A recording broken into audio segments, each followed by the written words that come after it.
Bem-vindos ao Cine Oficina 32, futuros escritores, roteiristas e criativos.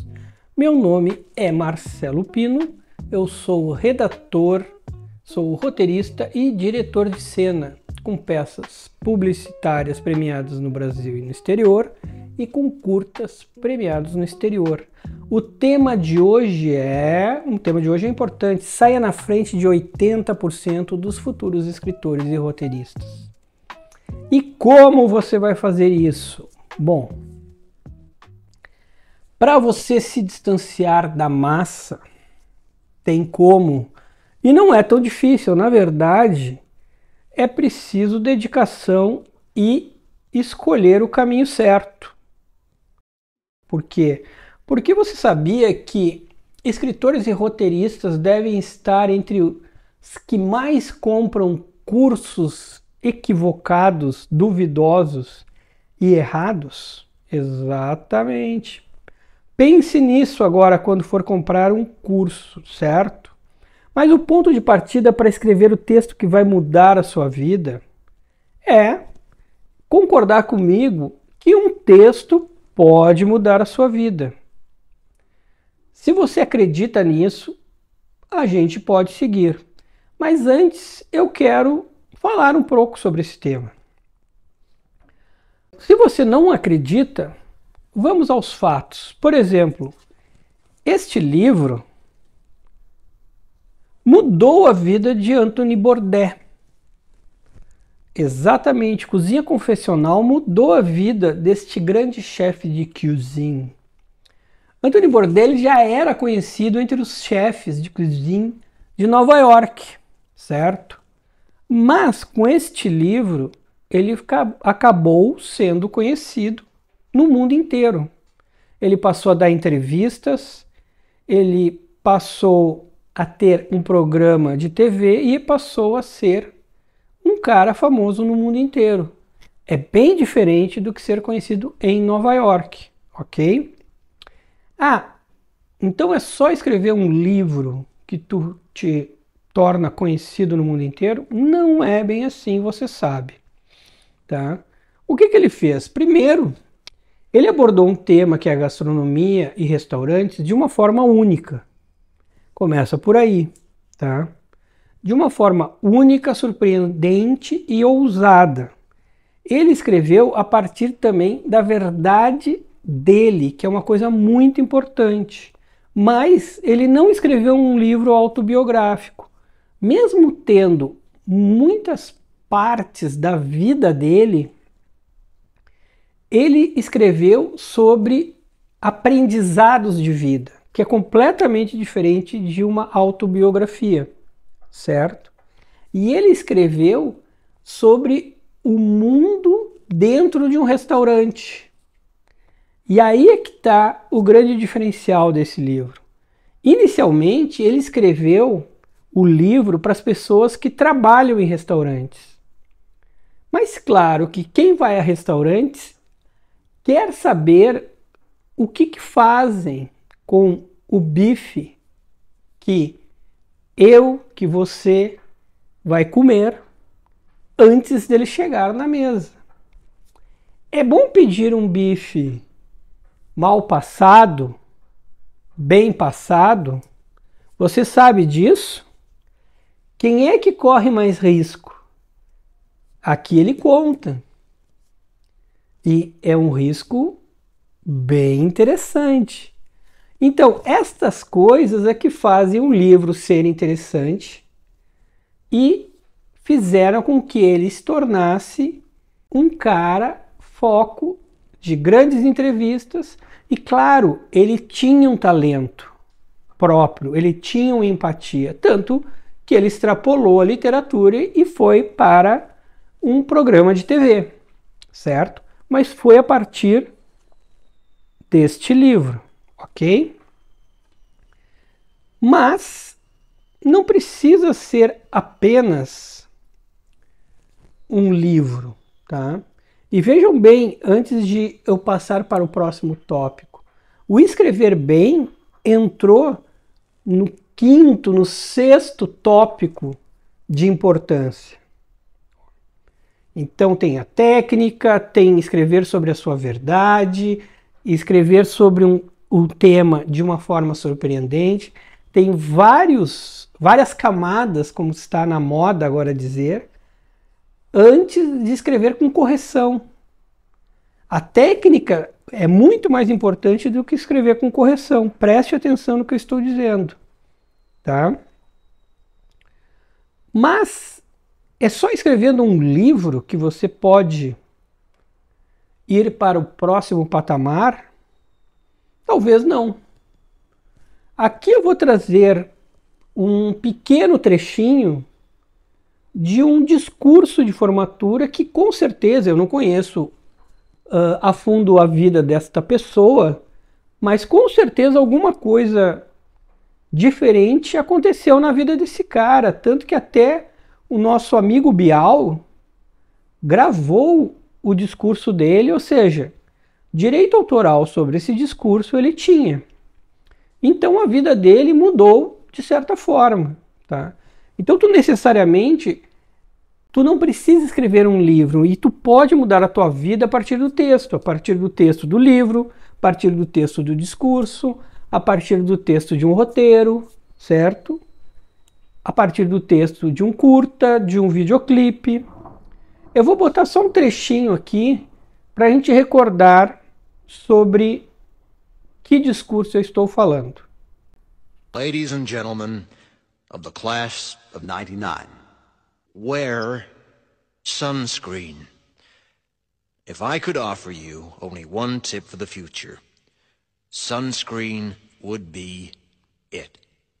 The long-term benefits of sunscreen have been proved by scientists, whereas the rest of my advice has no basis more reliable than my own meandering experience. I will dispense this advice now. Enjoy the power and beauty of your youth. Oh, never mind. You will not understand the power and beauty of your youth until they've faded. But trust me, in 20 years, you'll look back at photos of yourself and recall in a way you can't grasp now how much possibility lay before you and how fabulous you really looked. You are not as fat as you imagine. Então é o famoso discurso do filtro solar. E na minha maneira de pensar, ele fez sucesso com justiça. E olha que interessante a maneira que ele introduz, tá? Ele diz assim, eu vou te dar um conselho, use filtro solar. E há muitos dados científicos para você seguir esse conselho. Os demais conselhos, não há nenhum dado científico, apenas a minha tortuosa experiência de vida. Olha que interessante, já nessa introdução, ele chama a atenção da pessoa. Ninguém vai querer dormir a partir dessa introdução. Todo mundo vai ficar, o que esse cara tem para me dizer? Porque ele já começa diferente. E outra coisa, porque ele já começa querendo te dizer assim, eu não quero te convencer de nada. Mas ao mesmo tempo, ele dá a intenção de dizer assim, é melhor você me ouvir. E aí ele passa a falar um universo de conselhos extremamente lúdico. E, de certa forma, eu acho que ele bebeu nessa fonte, tá? Que há um texto que fala sobre a vida, tá? Que até tem um trecho que esse outro texto que eu estou falando, tem um trecho que diz assim, eu era daquelas pessoas que não saía de casa sem um paraquedas, tá? E esse texto, ele dizem que é do Borges, tá? E os argentinos ficam loucos, dizendo, não, Borges nunca escreveria um texto desses. E realmente não é do Borges, tá? É de uma mulher, que eu não me lembro o nome, tá? Mas não é do Borges esse texto. É um texto muito legal. Foi usado nos anos 90, tá? Numa propaganda maravilhosa da Samelo, tá? Se vocês procurarem aí nos YouTubes da vida, tem esse texto. E esse texto que deveria ser do Borges, mas não é, também foi influência da música dos Titãs, que é aquela música devia ter amado mais, ter não sei o que mais, tá? O que acontece? Não é problema ter criações, eu não diria, o termo similares é errado, mas que nasceram de uma mesma influência, porque todas seguiram um caminho diverso e todas encantam de forma diferente, tá? Mas claramente elas têm um mesmo DNA, digamos assim, tá? Mas é muito bom que as três existam, certo? Mas acredito que esse discurso tenha, esse texto do não Borges, uma influência, tá? Mas é muito bom esse discurso, tá? E aqui eu trago esse discurso como uma oportunidade e mostrar como o texto bem escrito, ele te coloca na vitrine. Ele pode colocar na vitrine o teu trabalho, ele pode colocar na vitrine na tua universidade, ou seja, o domínio do texto, ele é um fator relevante para quem escreve. E muitos começaram a seguir o caminho desse jovem, tá? Ou tu acha que o discurso que veio depois do Steve Jobs foi um acaso? Steve Jobs não fazia nada por acaso. Então aqui a gente já tem alguns exemplos e eu acho que está entregue a minha proposta, onde a gente vê que o texto pode mudar a vida das pessoas. Até eu vou trazer um lado mais obscuro do texto, tá? Porque o texto pode mudar a vida das pessoas, tanto do autor como dos leitores, tá? E tanto é verdade que na época do romantismo, a gente teve romances que foram censurados pelo impacto melancólico e negativo que eles acabaram causando nas pessoas. Vou dar um grande exemplo, o livro Os Sofrimentos do Jovem Werther. Não sei se eu matei mais um nome, eu sou serial killer de nomes, tá? Mas é um marco do romantismo europeu, do Johann Wolfgang von Goethe, tá? Do Goethe, tá? Ele escreveu um livro muito denso, trágico, tá? E as pessoas que liam, os jovens que liam esse livro, passavam a querer viver como protagonista, e que se criou o chamado, na época, o chamado efeito Werther, que eram os jovens imitando o protagonista, e o final era um final trágico, tá? Então vejam, o poder do texto, tá? É óbvio que no nosso caso, o poder tem que ser para mudar as nossas vidas para o bem, ok? Então, o texto influencia em todos os sentidos, tá? E agora, para a gente seguir, eu quero que tu me responda uma pergunta, tá? Então te prepara para responder essa pergunta, porque ela é séria, tá? Vamos lá. O que separa você, tá? O que separa você de Hemingway, Gabriel Garcia Marques, Vargas Llosa e Stephen King? O que separa você desses caras? Você sabe? Deixa eu deixar você pensar um pouquinho aqui, enquanto eu colo aqui.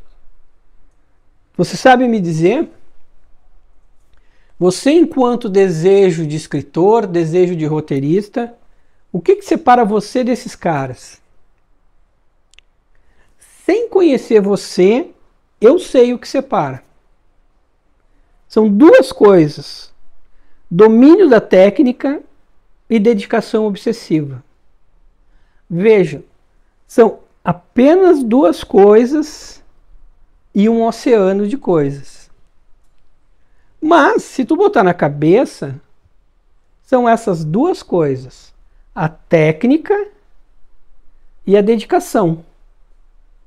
É isso que separa você hoje e esses caras, tá? Mas nada te impede de te tornar um viking e cruzar este mar e te tornar um Hemingway, um Vargas Llosa dentro do teu estilo, tá? E aí a gente chega no ponto máximo do episódio, né? Porque eu disse para vocês que vocês dariam o primeiro passo, que era se descolar da massa, se descolar de 80% das pessoas que escrevem, tá? E qual é o primeiro passo, inclusive, dos 7 passos para chegar ao paraíso, que eu sempre falo? O primeiro passo é dominar a técnica, tá? E é um passo e tanto. Esse passo, vejam, só esse primeiro passo, o domínio da técnica, já vai te descolar de 80%. Mas esses 20% tem muita gente boa. E por que que esse passo vai te descolar de 80%? E aí eu vou falar para ti, e bem provável essas razões que eu vou te contar agora sejam as razões pelas quais tu também está falhando, tá? O que acontece com esses 80% de futuros escritores, roteiristas e criativos que vão ficar na massa errando, tá? É o quê? Primeiro, eles acham que escrevem bem e que não precisam aprender a técnica. E lembrem, quando eu exemplifiquei sobre o livro do Anthony Bourdain, escrever corretamente foi a 6ª, a 5ª questão que eu abordei. Não foi a primeira. Começa por aí. Eles pensam, os que erram, que escrever é um ato solitário por completo. E eu sempre digo, escrever é solitário, evoluir é em grupo. Eles também pensam que vai haver fórmulas mágicas e cursos mágicos que em 1 semana, 2 semanas, eles vão se transformar num grande escritor. Não tem mágica, tá? Isso é um processo que tu vai crescendo num período longo, tá? E aí tem uma coisa que agora é para os roteiristas. Muitos roteiristas focam em escrever roteiro e formatar roteiro e não sabem contar uma boa história. Então aqui estão os principais motivos pelos quais 80% falha. E quando tu busca dominar a técnica, tu já descarta essa galera, tá?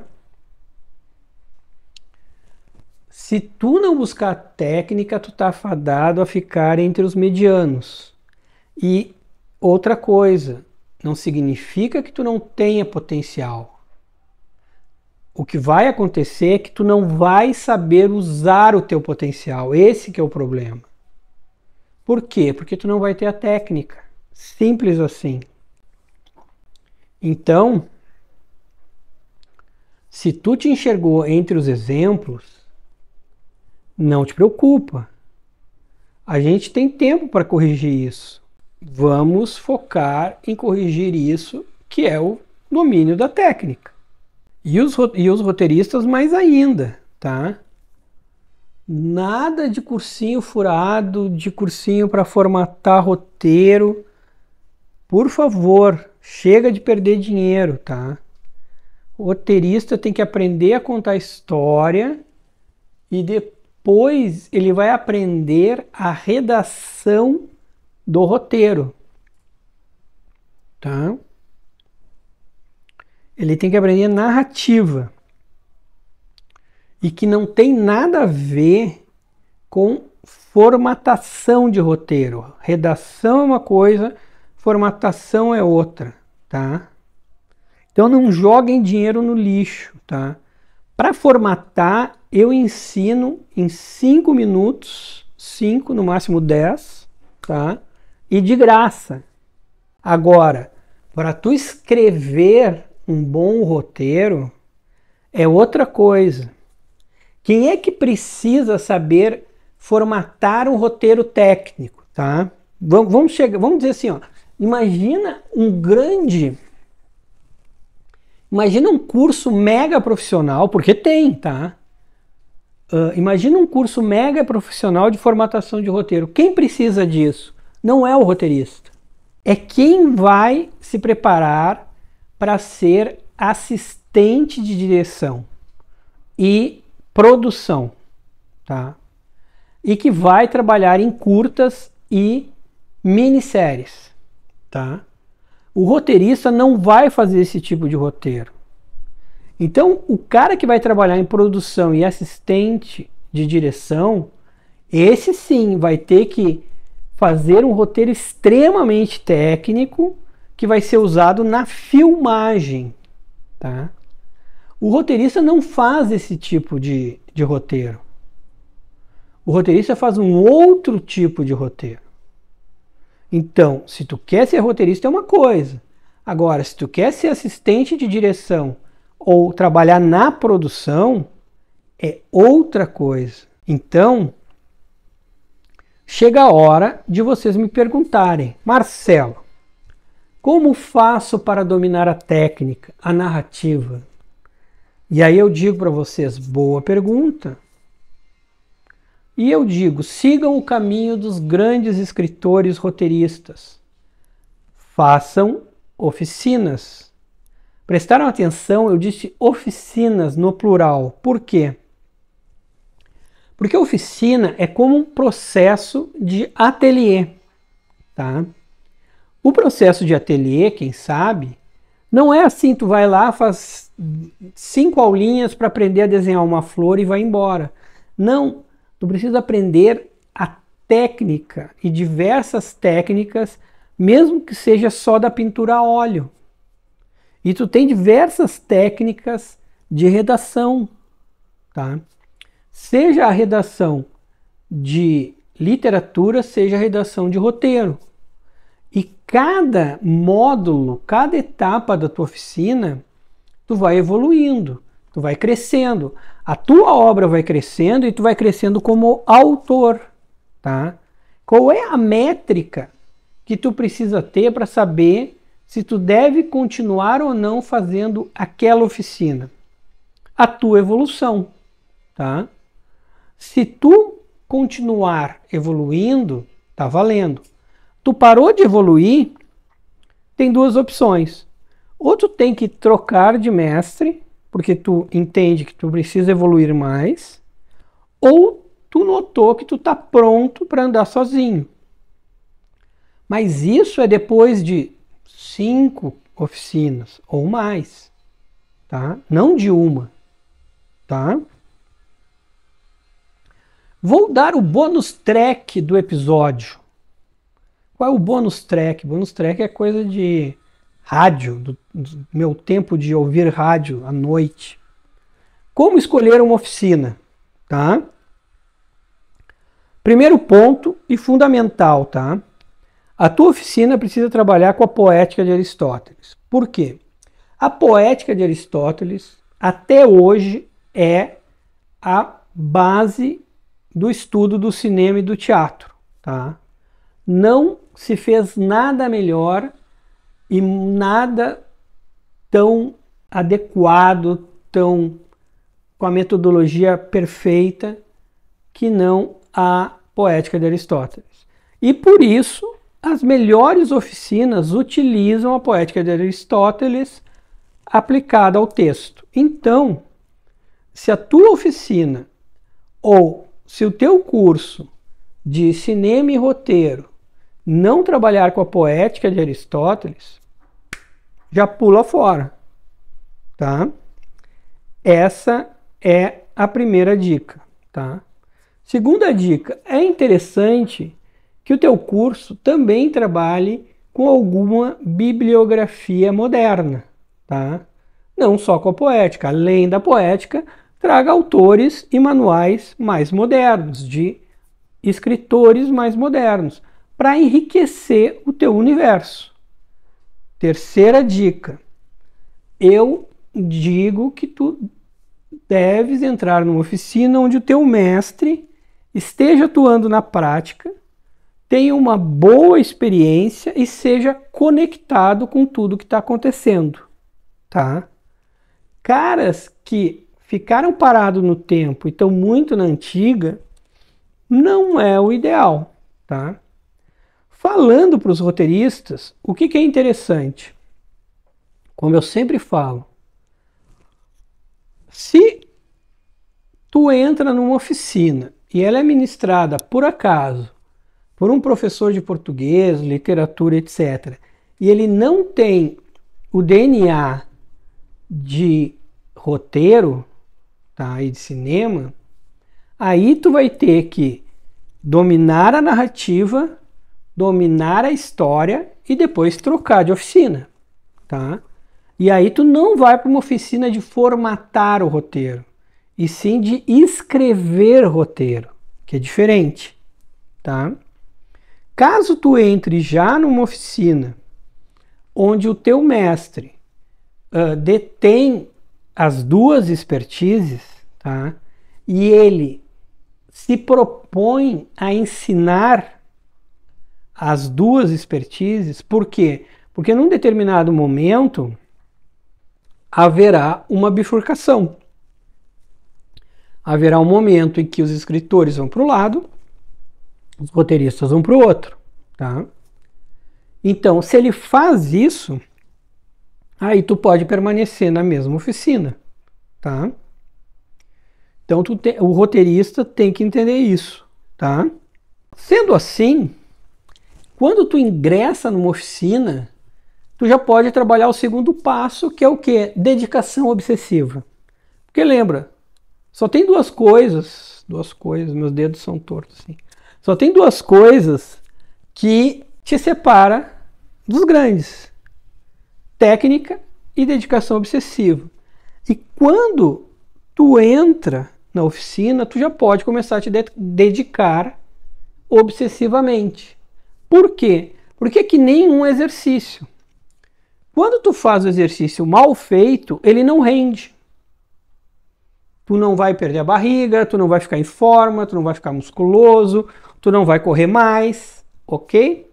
Agora, quando tu aprende a fazer o exercício correto, aí tu pode treinar bastante, porque cada vez mais o teu corpo, tu vai desenvolver a técnica e vai ter mais resultado. Então, o mesmo serve para a oficina, tá? Tu vai começar a ter contato com a técnica e vale a pena então começar uma dedicação maior, tá? E aí é só correr atrás dos grandes mestres, tá? Dominar a técnica e se dedicar loucamente, tá? Então eu entreguei o segredo para você se descolar da massa. Agora depende de você. Então siga o canal, mande mensagens, estamos aqui para ajudar e vamos junto. A gente quer você escrevendo o texto que vai mudar a sua vida.